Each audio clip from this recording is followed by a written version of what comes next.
Brazil रो झियो आ Spain रो पुओ ये दुई जण मिसी पूरा दुनिया को भ्रमण करबा पई से 5 वर्ष पूर्वरु बाहरी थिले।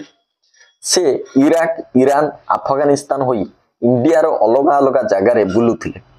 यहाँ परे तांकू जिबार थिला नेपाल।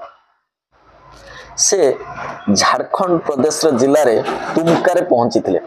आउ राति अधिका हबारु से माने अस्थाई जंगल रे अस्थाई टेंट बनै सेठारे रही जाइथिले।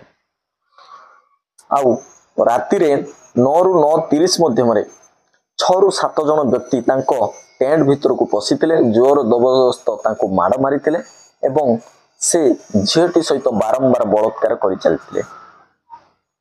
पूरा ई संपूर्ण खबरटी को से दुई जन सोशल मीडिया रे से माने प्रकाशित करिथिले एवं ए खबर प्रकाश हैला परे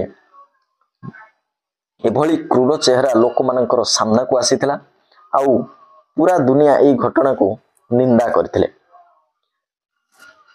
ये सब एभली कार्यक्रम तो केही प्रशंसा करिबेनी, समस्त निंदारे भरी देबे, किंतु सरकार एमानंकु उचित दंड देबा दरकार। काहेकि ना भारत रे संस्कृति होउची अतिथि देवो भव। तेणुकरी एभली अपराधी को केबे क्षमा करा जाय परिबो नाही।